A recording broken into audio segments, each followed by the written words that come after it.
Are you ready? Yeah. Okay, let's go. Oh, good old Super Gaggle. Saved a lot of lives with that maneuver.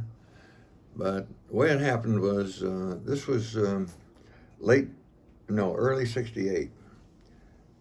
Mid 68, about 1st of May of 68. My squadron had the assignment of supplying all the hills that were overlooking Quezon, which is kind of down in a basin. And all these hills, 581, 881, north, south, all the way around, we had to resupply those. And the NBA weren't dumb by any means, and they had all these landing sites really pinpointed because, you go and land on top of a hill, that's where you're going to land every time. You got no choice. And they had them all zeroed in with mortars and everything, and artillery and everything. So we were taking lots of casualties. I think I mentioned on the first tape that we lost 14 choppers from January to mid-May of 1968, completely destroyed by enemy fire. Shot down, shot up, burned, crashed, what have you. And so after one particularly bad day, I got together with Bill, I'll think of it in a minute, but we were supported with the Huey Squadron, BMO-6. And so every time we'd go out on a flight, they would stay with us as long as they had the ammo to do it, and give us support. And after one really bad day, the CO of the squadron was flying wing on me, and we come back after about 10, 12 hours of flying out there. We're getting shot out of day, hour after hour, And we looked at the situation and decided, hey, this just ain't working. We're losing too many choppers, and it's a shitty way to do things. So we decided, instead of going out individually to these hills 3 and 4 times a day to medevac and resupply and stuff, sometimes we go to the same hill 5 or 6 times. Well, that's 5 or 6 exposures. So we decided, no, what we have to do is take a big group in early in the morning, resupply them all the ammunition, the food, the water, whatever they needed, take their medevacs, and then go back in the evening, do the same thing. Pull out their wounded and stuff. Instead of going in 5 or 6 times a day, we'd go in twice a day, and we'd go in with a lot of fixed wing, helicopter support, and the way it should be run. With guns ablazing. And so Bill and I sat there and cranked through it and said, we finally decided, here's what we'll recommend to the wing. So we sent the recommendation up to the wing. And in fact, Bill went up and briefed them on it. And they come back and said, well, we got it approved, so we're going to start. And him and I had called it Super Gaggle. Instead of a gaggle of geese, it's just a whole bunch of geese going on. So we called it Super Gaggle, and because we had super type airplanes going in as a gaggle, and started working from there. Well, the fame for the Super Gaggle spread right quick up through the wing.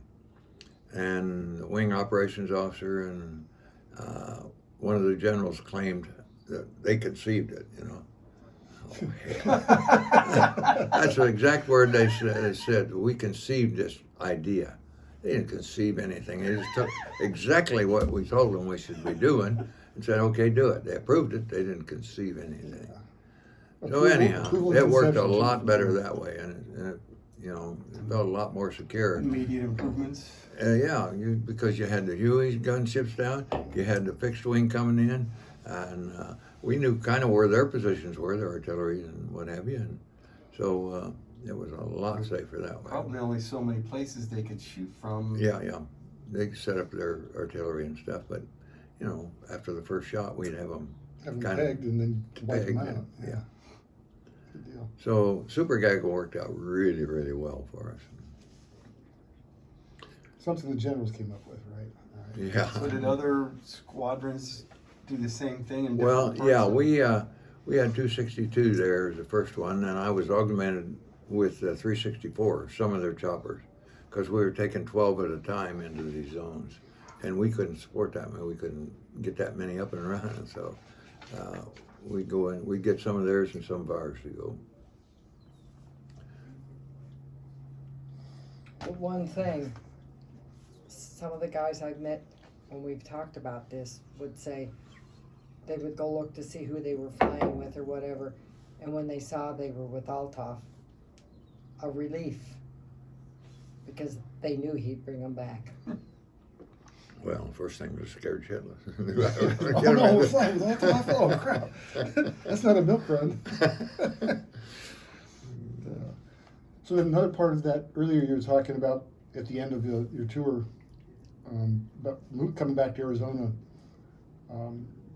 Did you get a job offer to go to New York? Yeah, before I retired, when I told the commandant I was going to retire, he said, "Don't retire, Dave. You'll wear stars in this man's Marine Corps.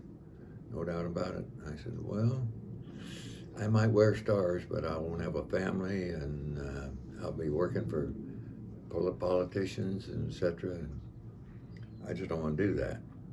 So he said, "Well, I've got this friend that has a .com business that could use you."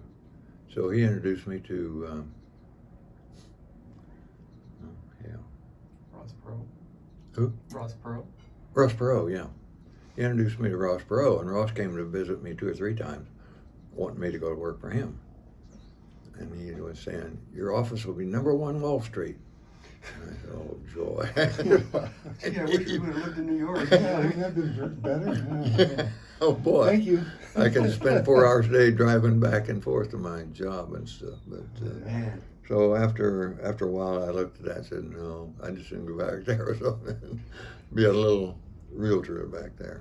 And I was working on weekends, I was working for a real estate company there, just under training with them, going out with some of their salespeople, their top salespeople, and going through the system and seeing how to do it. And it was all computerized back there in Virginia. And so then I come to Arizona and buy Dad's business and start working in it, and got elected to the board of the multiple listing system. And they're in books about this thick. You got to go through a book and look at the pictures and the write-up. And it takes 2 weeks to get the book published after you have a listing. And I'm saying, "Hey, why are we computerized with all this stuff?" And well, I don't know, why aren't we? I said, "Computerize it." I hired a couple experts that computerized this system, ASAP. And within 6 months, we had it all computerized and Yeah, heck of a lot. going away, yeah. One thing I just thought of is that, like you were talking, AJ squared away didn't fly combat missions, but I seem to remember you saying that at some point you didn't want to force your people to fly anything that you hadn't already done. So you would figure out what the worst mission was, and Well, yeah, I told them, see, you look at, say, 10 or 12 missions in the day in the morning, and some of them are going to be really crappy missions, and others are not that bad. So I always told the scheduling officer, schedule me for the worst one. Then the rest of them won't have a bitch. I can't say, "Oh, he's skating off doing this." No, they line right up to take the rest of them. Yeah, that was a good move on my part, I think. Although it put me in a lot of danger, but you think? Couldn't like rotate, yeah. pull a straw out, or pull Yeah. a number out of a hat. And I And then- learned a lot of respect from. Yeah. And then with the Aviator of the Year award, can you just tell a little bit about that? What the time frame and what happened? Yeah, well, when I came back my second tour in Vietnam, I had spent a year at ASU. And so while I'm at ASU in 68, late 68, like December of 68, I get this thing in the mail. And it said, "You've been selected as Marine Aviator of the Year for 1968 from the Commandant." Oh, holy shit. That's pretty good, huh? Well, shortly after that, they wanted me to come to Florida, to Miami, so the commandant could present the award to me. And the statue, my God, thing's that tall and like that. It's a humongous trophy. And so they sent an aircraft, a multi-engine aircraft, to pick me up in Phoenix. And my mom and dad basically were going to go. Well, and my wife, and PJ came down with a what kind of a tack do you have?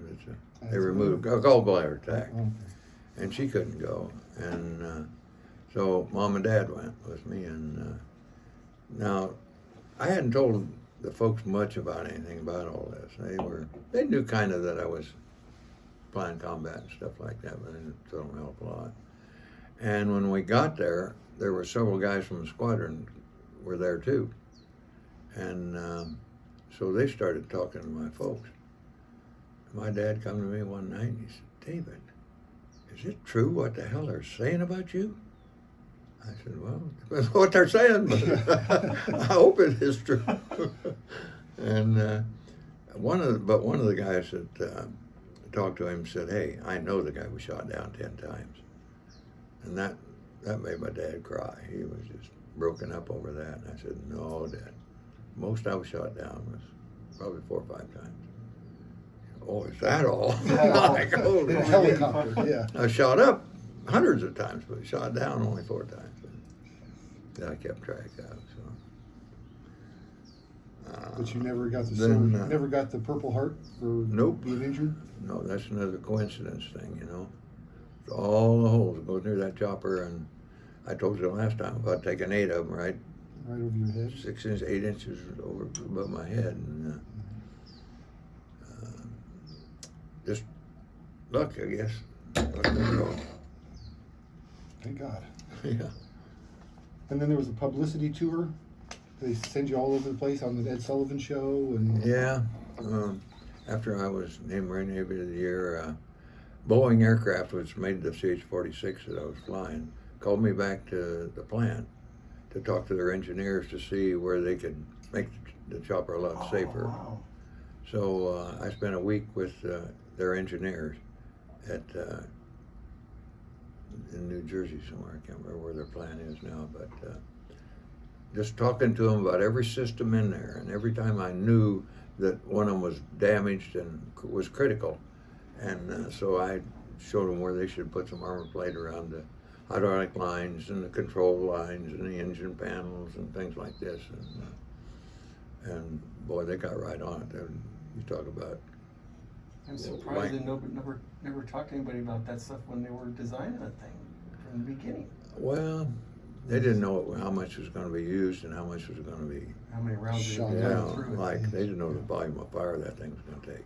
But it was a great airplane for taking fire. Jeez. I mean, geez, you saw what the hell the bullet it holes can could still be. fly. Yeah, and still be flying. Now, when it hit both hydraulic lines, you're going down. Or if it hit certain parts of the engine, you're going down. And another coincidence is I've got a picture of it. It was a control cable that runs from the 2 rotor systems that are on the top of the fuselage. And it's 8 strands of cable in that cable that runs back and forth, controls the rotor, that keeps them in sync and keeps them moving. Well, I took some hits in that cable and cut 5 strands of the 8. And when it hit, it just jerked that stick right out of my hand, went like that. I was, oh shit, I'm dead That's man. not good. Well, I'm still flying, jerk it back, and You're like, what I'm not dead yet, so I might as well try to land. better keep going. Yeah, so I immediately land, and they started taking a look, and there's holes all along the top of the fuselage, and cut this cable in a couple places, but the worst one was that 5 strands of the 8 strands were cut. Thank God they And had that's- 8 strands and not just 5. Yeah, that's right, and thank God they didn't cut 1 or 2 more, because that's on a lot of tension, you know, with those rotors. And, just have it. And in fact, that's why I cut the power way down once once I found out, hey, we're gonna be able to maybe land this thing, I just got the power way back and landed immediately. But And then for the Ed Sullivan show, okay. weren't you pretty sick that day? Yeah, I went to New York. We went to a bunch of plays, and the reps from Boeing sponsored that, and so they took me all over wine and dining and the best restaurants and what have you. And the weather was crappy. That was in November, December, I think, or January, February, and New York is crappy weather, and so I caught cold. And the night I was on the Ed Sullivan show, man, I was so stopped up I could hardly talk. And,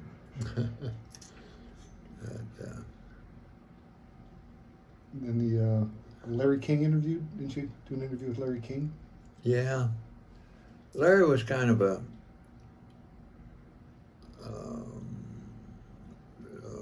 fan. What am I trying to say?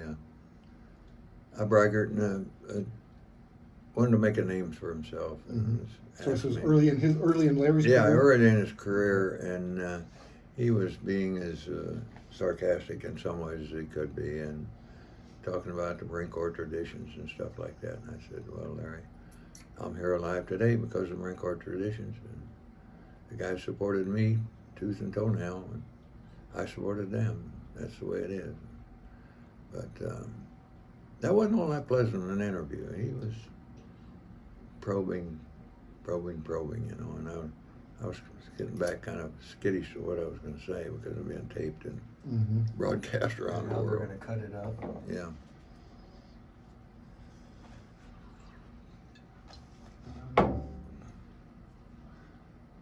And then since the service, the talks you've given to the graduating classes in California and Florida, the flight schools. Well, So before we that's go to that, I've got a couple more Okay. statements here from people just off the cuff wrote me. This is from